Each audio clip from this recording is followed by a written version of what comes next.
இந்திய கம்யூனிஸ்ட் கட்சியின் செயலர் தோழர் வீரபாண்டியன் மற்றும் மார்க்சிஸ்ட் கம்யூனிஸ்ட் கட்சியின் செயலர் தோழர் சண்முகம் ஆகியோர் 2 நாட்களாக பத்திரிகையாளர்களை சந்தித்து பேசி வருகிறார்கள். அவர்கள் பேசியது மிக முக்கியமாக தமிழக மக்கள் அனைவரும் கவனிக்க வேண்டியது.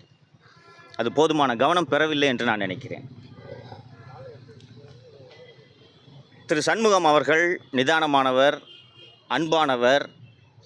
அவர் இவ்வளவு கோபப்பட்டு நான் பார்த்ததே கிடையாது. புதுக்கோட்டையில் செய்தியாளர்களை சந்தித்த போது மிக கோபமாக திமுகன்னு ஒரு கூட்டணியே கிடையாதுங்க என்று சொன்னார். அதே போல் நேற்று செய்தியாளர்களை சந்தித்த இந்திய கம்யூனிஸ்ட் கட்சியின் செயலர் தோழர் வீரபாண்டியன் 2 மாதங்களில் தாவேக ஆட்சி கவிழும் என்று திமுக தலைவர் சொல்வது அவருக்கு அழகல்ல என்று சொன்னார். சில நாட்களுக்கு முன்பு பொதுக்கூட்டத்தில் பேசிய அண்ணா திராவிட முன்னேற்ற கழகத்தின் பொதுச் செயலாளர் திரு எடப்பாடி பழனிசாமி அவர்கள் 2 கால்களிலே இந்த ஆட்சி நடைபெற்று கொண்டிருக்கிறது, விரைவில் கவிழும் என்று சொன்னார். இந்த 2 கட்சிகளும் ஒரு விஷயத்தை புரிந்து கொள்ள வேண்டும். 1,72,00,000 மக்கள் தமிழக வெற்றி கழகத்திற்கு வாக்களித்திருக்கிறார்கள். நீங்கள் விரும்பினாலும் விரும்பாவிட்டாலும் இது மக்களின் தீர்ப்பு. இதை ஏற்றுக்கொண்டு அரசியல் செய்ய பழகிக்கொள்ளுங்கள். எல்லாருக்கும் சைக்கிள் ஓட்டுற பழக்கம் இருக்குன்னு நினைக்கிறேன். எடுத்தோடனே எல்லோரும் சைக்கிளில் ரேஸ் போயிட முடியாது. முத நாள் குரங்கு பெடல் போடுவீங்க, கீழே உழுவீங்க, முட்டியில் அடிபடும். பிறகுதான் உங்களால் அழகாக சைக்கிளை ஓட்ட முடியும். தமிழக வெற்றி கழகம் மற்றும் அதன் தலைவர் மற்றும் அமைச்சர் பெருமக்கள், எம்எல்ஏக்கள் ஆகியோருக்கு அரசியல் அனுபவமே கிடையாது. அதற்கு பிறகுதான் நிர்வாக அனுபவம்.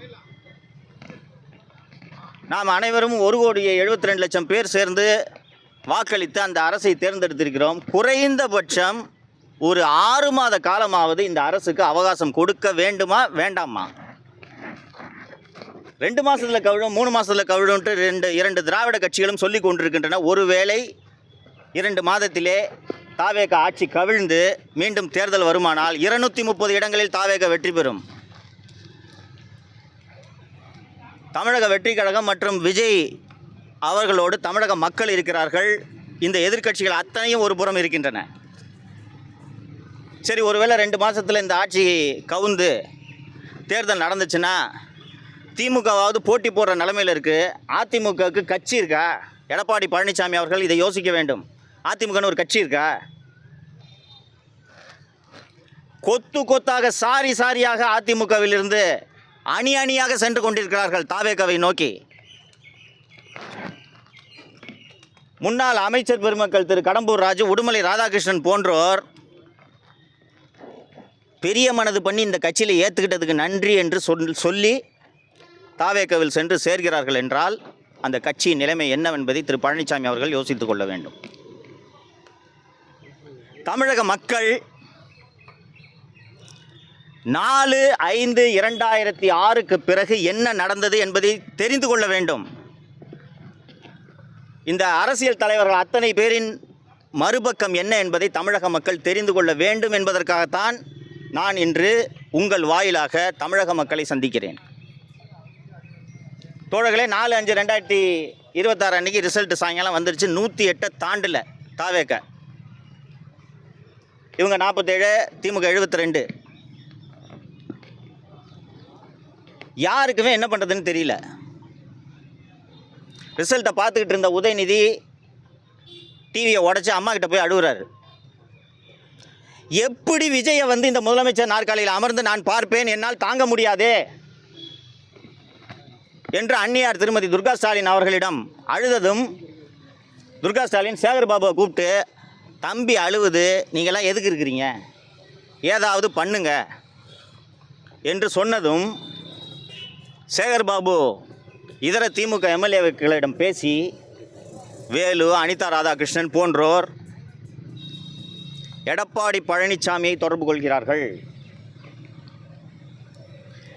எடப்பாடி பழனிசாமியை உதயநிதி, ஏவா வேலு, அனிதா ராதாகிருஷ்ணன் போன்றோர் தொடர்பு கொண்டது அதிமுகவில் இருக்கக்கூடிய இதர எம்எல்ஏக்களுக்கு, முன்னாள் அமைச்சர்களுக்கு தெரியாது. அவர்கள் எப்படியாவது ஆட்சி அவங்களுக்கு தெரிஞ்சது என்ன? திமுக கூட போய் இப்படி யாராவது உறவு வைப்பாங்க, அதிமுகலேருந்து திமுக கூட உறவு வைப்பாங்கன்றதை அவங்களால நினச்சி கூட பார்க்க முடியல. ஸோ அவர்கள் என்ன செய்கிறார்கள்? சரி, தாவேகாவுக்கு மெஜாரிட்டி இல்லை, 8-9 சீட்டு குறையுது, நாம் ஆதரவு தர்றோம், எங்களுக்கு அமைச்சரவையில் பங்கு கொடு என்று இவர்கள் வேலுமணி, தங்கமணி, சி.வி. சண்முகம் உள்ளிட்டோர் தாவேகாவில் ஆதவ அர்ஜுனா, ஜான் ஆரோக்கியசாமி உள்ளிட்டோரோடு பேச்சுவார்த்தையை தொடங்குகிறார்கள். தாவேகாவுக்கு அன்னைக்கு அரசியலுக்கு புதிதல்லவா, என்ன பண்ணுறதுனே தெரியல. தாவேக அண்ணா திராவிட முன்னேற்ற கழகத்திற்கு அளிப்பதாக சொன்ன அமைச்சரவைகளின் எண்ணிக்கை 15. எந்த மினிஸ்ட்ரி வேணுமோ நீங்கள் எடுத்துங்க. இது இனிஷியல், இது 4 இரவு 5 காலையில் பகலில் நடப்பது. போய் இவங்கெல்லாம் பேசிட்டு 15 மினிஸ்ட்ரி கிடைக்குதுன்னா அப்பாடி ரைட்டு, கவர்மெண்ட்டை ஃபார்ம் பண்ணிடலாம், கட்சியை காப்பாற்றிடலாம் என்று திரு எடப்பாடி பழனிசாமி அவர்களிடம் வேலுமணி, சி சண்முகம், காமராஜ் எல்லாம் சென்று பேசும்போது, அதெல்லாம் வேணாம் தம்பி, திமுக நமக்கு ஆதரவு தரேன்ட்டு இருக்காங்க, பொறுமையாக இருங்க, நான் பார்த்துக்கிறேன். ஆனால் எப்படின்னு திமுக ஆதரவில் நம்ம எப்படி ஆட்சி அமைக்கிறது என்று கேட்டதற்கு விசி கேட்க 2 அமைச்சரவை, ஐயுஎம்எலுக்கு அமைச்சரவை, அடுத்து அமமுகக்கு ஒரு அமைச்சரவை, பாட்டாளி மக்கள் கட்சிக்கு அமைச்சரவை. அண்ணே இருக்கட்டும்னே, திமுக ஆதரவில் நம்ம எப்படின்னே ஆட்சி அமைக்கிறது? அம்மாவோட ஆவி நம்மளை மன்னிக்காதுண்ணே என்று சொல்லும்போது, ஏப்பா அவங்க வெளியிலேருந்து ஆதரவு தராங்க, அது அதிமுக ஆட்சி தான் என்று சொல்கிறார். இதற்கு நடுவே தாவேகாவிலிருந்து அதிமுக எம்எல்ஏக்களை தூக்குவதற்கான வேலைகளில் ஆதவ அர்ஜுனா ஈடுபடுகிறார். இது நடந்துக்கிட்டு இருந்தவொடனே எடப்பாடி பழனிசாமி என்ன சொல்கிறாருன்னா, தம்பி நீங்கள் எம்எல்ஏவெல்லாம் கூட்டிகிட்டு போய் பாண்டிச்சேரியில் இருங்க, நான் பார்த்துக்கிறேன் என்று சொன்னதும் வேலுமணி உள்ளிட்ட சண்முகம் உள்ளிட்டவர்களுக்கு மனது பொறுக்கவில்லை. அண்ணே என்னதான் இருந்தாலும் என்னென்ன திமுக கூட போய் எப்படின்னு அண்ணே 108 வாங்கியிருக்காங்கண்ணே, அவங்களுக்கு ஆதரவு கொடுத்தா கூட பரவாயில்லண்ணே, ஒரு அர்த்தம் இருக்குண்ணே, வெளியில இருந்தாவது ஆதரவு கொடுக்கலாண்ணே. அண்ணே திமுக ஆதரவில் நம்ம ஆட்சி அமைச்சோன்னா ஜனங்க கல்லை விட்டு எறிவாங்கண்ணே, வேண்டாண்ணே என்று சொல்லும்போது, தம்பி நான் சொல்கிறது கேளு என்று சொல்லி ஊடகங்களில் அந்த செய்தி வந்திருக்கும், நீங்கள் பார்த்துருப்பீர்கள். எடப்பாடி பழனிசாமி விரைவில் நல்ல செய்தி வரும் என்று ஒரு கருத்தை பதிவு செய்தார், உங்களுக்கு ஞாபகம் இருக்கும். இதுதான் அந்த நல்ல செய்தி. இதற்கு நடுவே இதை அடுத்த கட்டத்திற்கு கொண்டு செல்வதற்காக எடப்பாடி பழனிசாமி என்ன செய்தார் என்பது தமிழக மக்கள் தெரிந்து கொள்ள வேண்டும். எனக்கே இதை கேள்விப்பட்ட போது மிக மிக அதிர்ச்சியாக இருந்தது. பல பேரிடம் பேசி, சம்பந்தப்பட்டவர்களிடம் பேசி நான் இதை உறுதி செய்த பிறகே உங்கள் முன்னால் பதிவு செய்கிறேன். எடப்பாடி பழனிசாமி பாஷ்யம் கட்டுமான நிறுவனத்தின் உரிமையாளர் திரு அபினேஷின் வீட்டில் சபரீசனையும் உதயநிதியையும் சந்திக்கிறார். அப்போது சபரீசனுடைய ஃபோனில் மு.க.ஸ்டாலின் வந்து பேசுகிறார். எங்களுக்கு அமைச்சரவையில் இடம் வேணாம், உங்களுக்கு எந்த தொல்லையும் கொடுக்க மாட்டோம், ஒரே ரெக்வஸ்ட்டு, எங்கள் மேலே கேஸை போடாதீங்க, ஊழலெல்லாம் கண்டுக்காதீங்க, நாங்கள் உங்களுக்கு ஆதரவு தரோம், எப்படியாவது இதை முடித்து கொடுங்கள் என்று சொன்னதும் திரு பழனிசாமி அவர்களுக்கு கிட்டத்தட்ட முதல்வரான நினைப்பு வந்து விடுகிறது. ஒத்துக்கவே மாட்டேங்கிறாரு. இதில் ரொம்ப குறிப்பிடத்தக்க விஷயம் என்னவென்று கேட்டீர்கள் என்றால், திருமாவளவன் இந்த உடன்படிக்கைக்கு ஒத்து வரவில்லை. அவர்கள் கட்சியில் இருக்கக்கூடிய 2 எம்எல்ஏக்களுக்கும் அவங்க அமைச்சராக வராங்கல்ல, அதனால் ஓகே, அவங்க சந்தோஷமாக இருந்தாங்க. ஆனால் திருமாவளவன் இதற்கு ஒப்புக்கொள்ளவில்லை, உறுதியாக மறுக்கிறார். இந்த சூழலில்தான் மார்க்சிஸ்ட் கம்யூனிஸ்ட் கட்சி திமுக ஆதரவில் அதிமுக ஆட்சி அமைத்தால் நாங்கள் அதை எதிர்ப்போம், ஒப்புக்கொள்ள மாட்டோம் என்று சொல்கின்றனர். ஒரு ஸ்டேல்மேட் வந்துடுது. தாவேகாக்கு அடுத்த கட்டத்துக்கு எப்படி கொண்டு போகணும்னு தெரியல. மார்க்சிஸ்ட் கம்யூனிஸ்ட் கட்சி ஆதரவு கேட்குறாங்க, விசிக்கு ஆதரவு கேட்குறாங்க. அவங்க நாங்கள் ஆதரவு தர்றோமா இல்லையான்றதை பற்றி எதுவுமே பேசலை.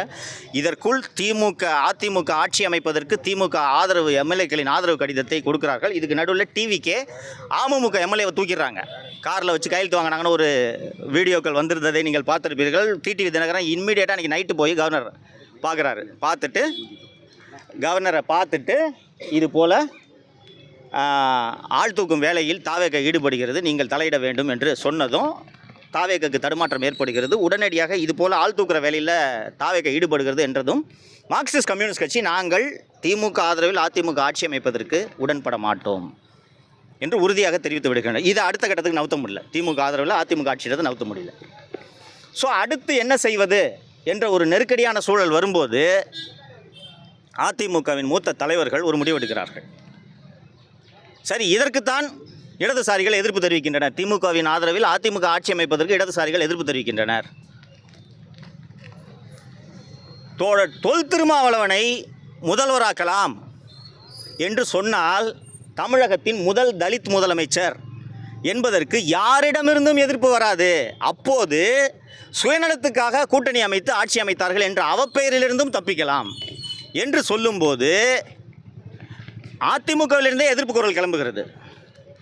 திருமாவளவனை முதல்வராக்கிட்டு நான் எப்படி என் தொகுதிக்கு போகிறது என்று சில எம்எல்ஏக்கள் எதிர்ப்பு தெரிவிக்கிறார்கள். ஏன்னா விழுப்புரம் மாவட்டம், கள்ளக்குறிச்சி மாவட்டத்தில் தான் அதிமுக சில எம்எல்ஏக்களை ஜெயிச்சிருக்கு. அவங்க எதிர்ப்பு தெரிவிக்கிறாங்க, நாங்கள் எப்படிங்க போகிறது என்று. அவர்களை பேசி சமாதானம் செய்து பாட்டாளி மக்கள் கட்சியின் ஆதரவையும் கோருவோம் என்று அதிமுகவின் ஒரு மூத்த தலைவர் அன்புமணியிடம் பேசுகிறார். அன்புமணிக்கிட்ட பேசின உடனே அன்புமணி என்ன சொல்கிறார், ஏங்க அவங்க சிஎம் ஆக்கிட்டு நாங்கள் எப்படிங்க கட்சி நடத்து, அதெல்லாம் முடியாது, வேணா அவங்க 2.5 வருஷம் நாங்கள் 2.5 வருஷம் என்று ஒரு ப்ரொப்போசலை அன்புமணி சொன்னோன்னே இது சரியாக வராதுங்க என்று இணைப்பு துண்டிக்கப்படுகிறது. 10 நிமிடங்களில் மீண்டும் இணைப்பில் வந்த திரு அன்புமணி அவர்கள் அவங்க 2 வருஷம் அதெல்லாம் வேண்டாம், சௌமியா அன்புமணி அவர்களுக்கு துணை முதல்வர் கொடுத்தால் நாங்கள் இந்த ஏற்பாட்டுக்கு சம்மதம் தெரிவிக்கிறோம், திருமாவளவன் முதல்வராவதற்கு எங்களுக்கு சம்மதம், நாங்களும் அமைச்சரவையில் பங்கெடுக்க வேண்டும் என்ற நிபந்தனை மற்றும் அன்புமணி விதிக்கிறார். மார்க்சிஸ்ட் கம்யூனிஸ்ட் கட்சி ஒப்புக்கொண்டனர், இந்திய கம்யூனிஸ்ட் கட்சி ஒப்புக்கொண்டனர், ஐயுஎம்எல் ஒப்புக்கொண்டனர், அதிமுகவின் அனைத்து 46 எம்எல்ஏக்களும் ஒப்புக்கொள்கின்றனர், திமுகவிலும் அனைவரும் ஒப்புக்கொள்கின்றனர், கனிமொழி ஒப்புக்கொள்கிறார். உதயநிதி அவர்கள் அதிமுகவில் இருக்கக்கூடிய மூத்த தலைவர் திரு வேலுமணி அவர்களை அழைத்து இது போன்ற அற்புதமான ஒரு யோசனை எங்களுக்கு தோன்றாமல் போய்விட்டது, மிகச்சிறப்பான யோசனை, சமூக நீதி என்று பேசிவிட்டு முதல் முறையாக ஒரு தலித்தை தமிழகத்தின் முதலமைச்சர் ஆக்கியிருக்கிறோம் என்ற பெருமை 2 திராவிட கட்சிகளுக்குமே வரும், சிறப்பான யோசனை, இதை செய்யுங்கள் என்று அவர்கள் அத்தனை பேரும் சம்மதம் தெரிவித்த பிறகு உங்களுக்கு எல்லாம் நினைவு இருக்கும், 46 எம்எல்ஏக்களும் சேர்ந்து திரு எடப்பாடி பழனிசாமியின் வீட்டிலே ஒரு கூட்டம் நடந்தது, எம்எல்ஏக்கள் கூட்டம். அந்த கூட்டத்தில் இந்த ப்ரொப்போசலை வைக்கிறாங்க. திருமா சம்மதிச்சிட்டாரு, எல்லாருக்கிட்டையும் பேசிட்டோம், சம்மதிச்சிட்டாங்க, திருமாவை முதல்வராக்கலாம் என்று சொல்லும்போது எடப்பாடி பழனிசாமி திருமாவளவனை முதல்வராக்கிறதுக்காக நான் கட்சி நடத்துகிறேன், ஒன்று நான் முதல்வராகணும், இல்லைன்னா யாருமே முதல்வராகக்கூடாது, யாரையும் நான் முதல்வராக்க விடமாட்டேன், யாரை கேட்டுட்டு திருமாவளவனை முதல்வராக்கிற யோசனையில் நீங்கள் இறங்குனீங்க, இந்த கட்சியை வீணா போனாலும் பரவாயில்ல, நான் திருமாவளவன் முதல்வராவதற்கு சம்மதிக்க மாட்டேன் என்று சொல்லும்போது தான் கடுமையான வாக்குவாதம் அந்த எடப்பாடி பழனிசாமியின் வீட்டிலே ஏற்படுகிறது. கிட்டத்தட்ட கைக்கலப்புக்கு போயிடுச்சு. பேரை குறிப்பிட விரும்பல, நீங்கள் ஊகிச்சு கண்டுபிடிச்சிருவீங்கன்னு நினைக்கிறேன். என்னதாயா வேணும் உனக்குன்னு கேட்டுட்டாங்க எடப்பாடியை பார்த்து. திருமாவளவன் முதல்வர் ஆகிறதுக்கு நீங்கள் சம்மதிக்க மாட்டீங்க, ஆனால் திமுக ஆதரவில் நீங்கள் முதலமைச்சர் ஆகலாமா? 19 ஆரம்பித்து இன்னைக்கு வரைக்கும் நடந்த அத்தனை தேர்தலிலும் அதிமுக தோல்வி. எந்திரிச்சு வந்த நான் பார்த்துக்கிறேன் தம்பி, நீங்கள் போங்க கவலைப்படாதீங்க, நான் பார்த்துக்கிறேன் தம்பின்னு நீ சொன்னதை நம்பி தானே நாங்கள் தேர்தலில் போட்டிட்டோம். இன்னைக்கு அதிமுக சார்பில் தேர்தலில் போட்டிட்டு அத்தனை பேர் 5 கோடி ரூபா கடனில் இருக்காயா, வட்டி கட்டிட்டு இருக்காயா. அவங்களுக்கு என்ன வழி? தொடர்ந்து தோத்துக்கிட்டே இருந்தால் 108 சீட்டில் கட்சி ஆரம்பித்து 3 வருஷம் ஆன ஒரு கட்சி 108 சீட்டில் ஜெயிச்சிருக்காங்க. ஒட்டு மொத்த சமூகமும் தாவேக்கு பின்னால் நிற்கிறது. தொடர்ந்து தோல்வி சந்தித்து கொண்டிருக்கக்கூடிய இந்த அதிமுக கட்சியை எந்திரிச்சு நிற்கிறதுக்கு என்னதாங்க உங்ககிட்ட யோசனை? நான் திருமாவளவனையும் சிஎம் ஆக்க விட மாட்டேன், தாவேக்கு ஆதரவு கொடுக்கலாம், அவங்க 15 அமைச்சரவை தர்றேன்னு சொல்கிறாங்க, இல்லை வெளியிலேருந்து ஆதரவு தர்றேன்னு சொன்னால் நாங்கள் ஒரு யோசனை சொன்னால் அதுக்கும் ஒத்துக்க மாட்டீங்க. ஆனால் நீங்கள் திமுக ஆதரவோடு முதல்வர் ஆகலான்னு சொன்னால் எப்படி கட்சிக்காரன் ஏற்றுக்குவான்? அம்மாவோட ஆன்மா நம்மளை மன்னிக்குமா? ரோட்டில் போனால் ஜனங்க கல்லெடுத்து அடிக்க மாட்டாங்களா? முடிச்சிடுறேங்க, நான் முடிச்சிடுறேன், முடித்த பிறகு முடிக்கிற வரைக்கும் வெயிட் பண்ணுங்க என்று சொன்ன பிறகுதான் எடப்பாடி பழனிசாமி அதற்கும் சம்மதிக்கவில்லை என்பதால் 30 எம்எல்ஏக்கள் அந்த கூட்டத்திலிருந்து கிளம்பி நேராக சிவி சண்முகம் வீட்டுக்கு சென்று எதிரணியாக உருவாக்கிறார்கள். அப்போது அவர்கள் தாவேக்காவோடு பேச்சுவார்த்தை நடத்துகிறார்கள். 10 அமைச்சர்களை தருவதற்கு தாவேக்கா அன்று தயாராக இருந்தது.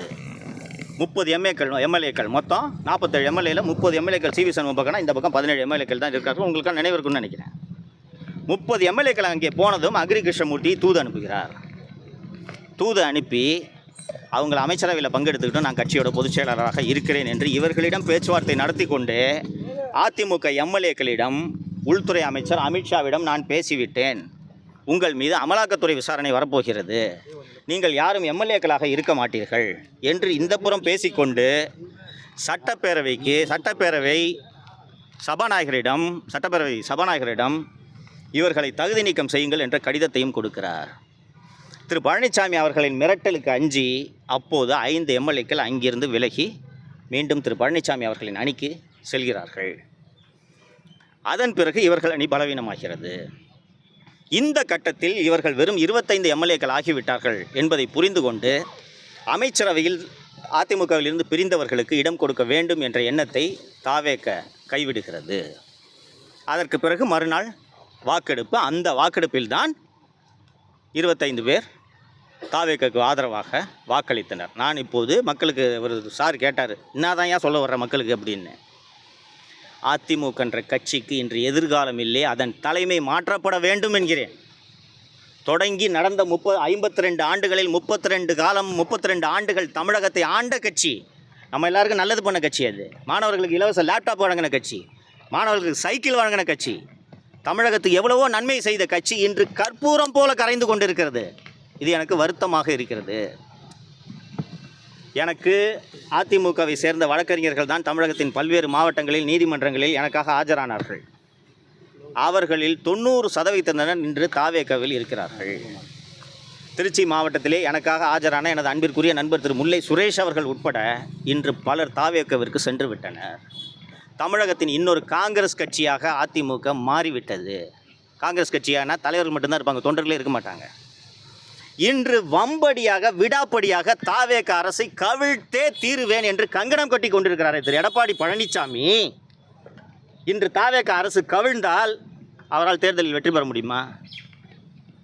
ஒன்றுபட்ட அதிமுகவாக இருந்து தாவேக என்ற ஒரு கட்சி ஒரு ஃபோர்ஸா இல்லையா என்பதே தெரியாத போதே நீங்கள் வெறும் 47 இடங்களில் வெற்றி பெற்றீர்கள்.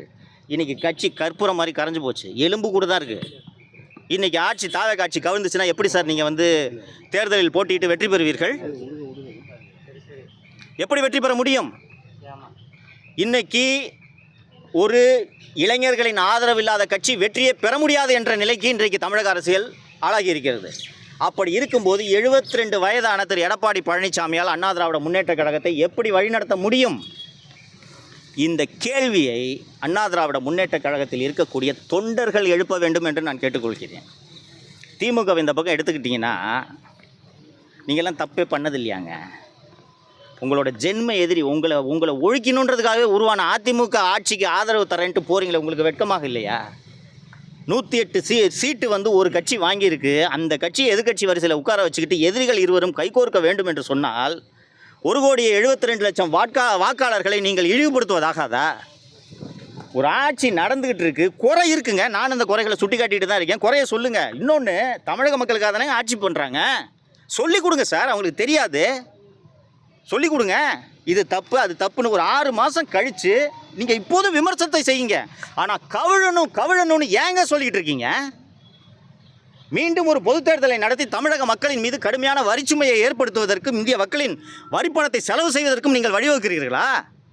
இன்னொன்று, எந்த நம்பிக்கையில் நீங்கள் திருப்பி இந்த ஆட்சிக்கு தேர்தல் வரணும்னு சொல்கிறீங்க? உங்களால் ஜெயிக்க முடியுமா? மக்கள் அவ்வளவு பேரும் தாவேக பின்னால் நிற்கிறார்கள். அந்த எல்லாரும் நீங்கள் தான் அந்த ஆட்சி கவர்னு நினைக்கிறீங்க. மக்கள் சரி புதுசுங்க. நானும் பல பேர்கிட்ட பேசுகிறேன், எப்படி எனக்கு ஆட்சின்னு கேட்டால் இல்லைங்க பரவாயில்லைங்கன்றாங்க. இல்லைங்க தப்புலாம் நடக்குதுன்னு கேட்டால் இல்லை கற்றுக்குறாங்க, புதுசுங்க என்கிறார்கள். அப்படி இந்த ஆட்சியை உடனடியாக கவிழ்க்க வேண்டும் என்று உங்களுக்கு ஏன் இந்த அதிகார வெறி என்று கேட்கிறேன். இன்று ஊடகத்திலே ஒரு செய்தி வந்திருக்கிறது. அதிமுகவின் பன்னீர்செல்வம் அணியிலே இருந்த திரு வைத்திலிங்கம் அவர்கள் திமுகவில் சேர்ந்த பிறகு அவர் மீதான ஊழல் வழக்கை லஞ்ச ஒழிப்புத்துறை ரத்து செய்திருக்கிறது என்ற செய்தி இன்று ஊடகங்களில் வந்திருக்கிறது. அப்போ திமுகவும் அதிமுகவும் நீங்கள் எல்லாம் கூட்டணி சேர்ந்துக்கிட்டு 60 ஆண்டுகளாக தமிழகத்தை கொள்ளையடித்தீர்கள் என்பதை தமிழக மக்கள் கண்டுபிடித்து தானே 2 வருஷம் ஆன கட்சிக்கு ஓட்டு போட்டிருக்காங்க. இதை 2 திராவிட கட்சிகளும் சிந்திக்க வேண்டும். திராவிட கட்சிகளுக்கான காலம் முடிந்து விட்டது. தாவேக்காவை ஆள விடுங்கள். தாவேக்கா தவறு செய்தால் மக்கள் கேள்வி கேட்பார்கள், சும்மா விட மாட்டாங்க.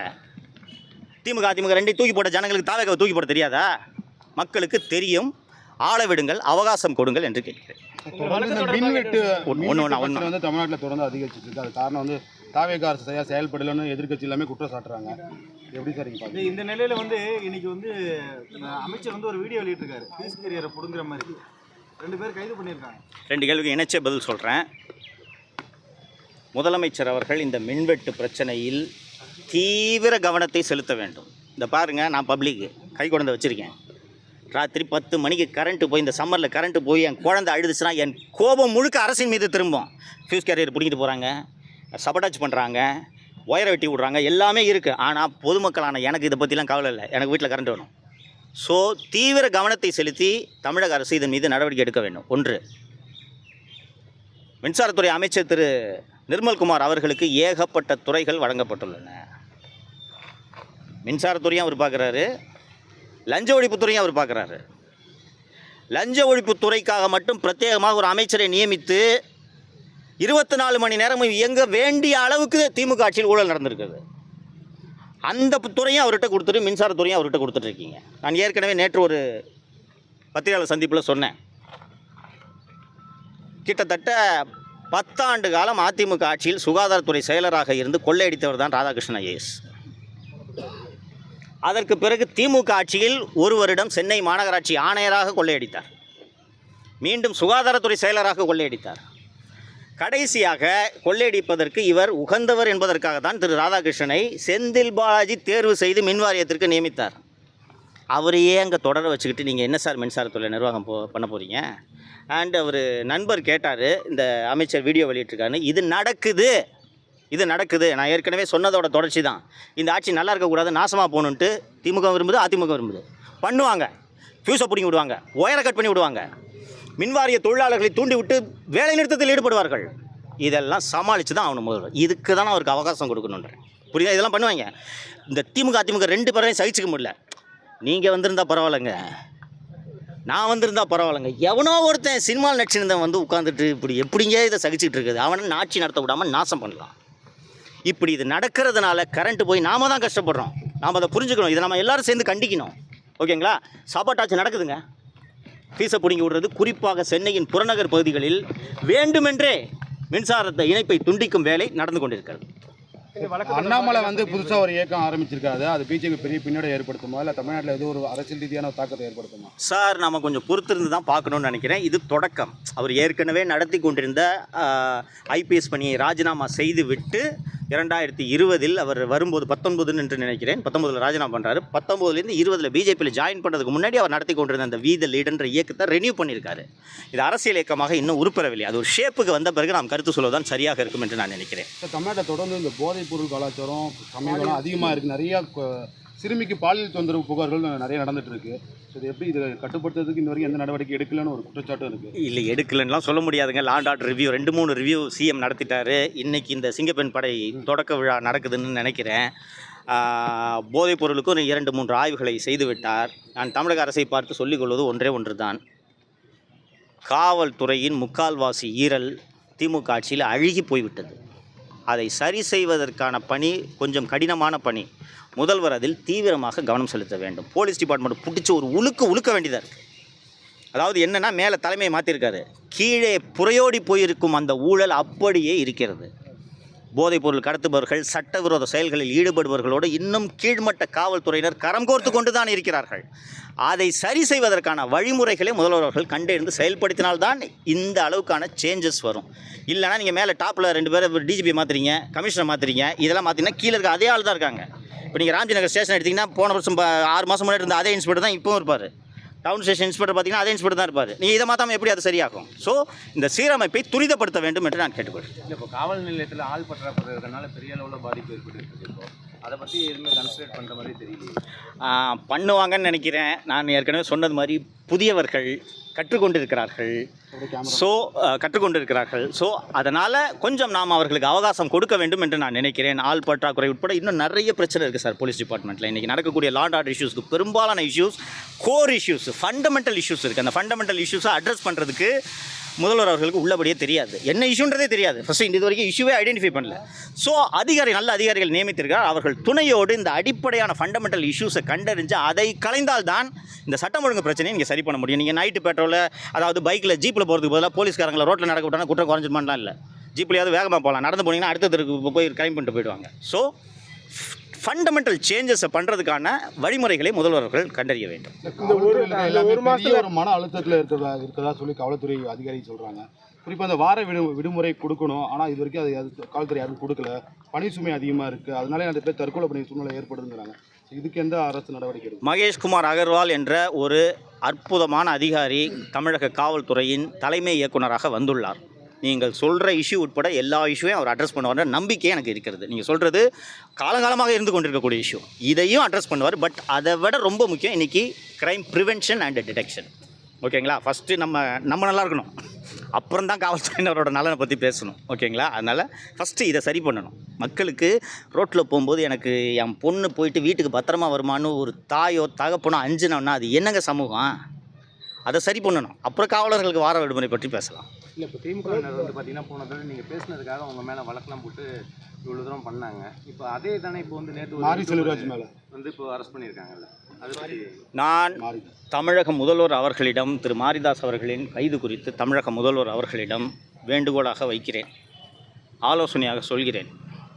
லுக், மாரிதாஸ் பேசுனது அஃபென்ஸான்னு கேட்டிங்கன்னா, பேசுனது எழுதுனது அஃபென்ஸான்னு கேட்டிங்கன்னா அஃபென்ஸாக இருக்கலாம், நான் மறுக்கலை. சுப்ரீம் கோர்ட்டும் ஹைகோர்ட்ஸும் பல முறை சொல்லியிருக்காங்க, ஒரு வழக்கில் கைது எப்போது அவசியம்? சாட்சிகளை கலைச்சிடுவார், தடயங்களை அழிச்சிடுவார், ஓடி போயிடுவார் என்றால் தான். மாரிதாஸ் அவர்கள் பொதுவெளியில் இருப்பவர், தினந்தோறும் அரசை பற்றி பேசிக் கொண்டிருக்கக்கூடியவர்.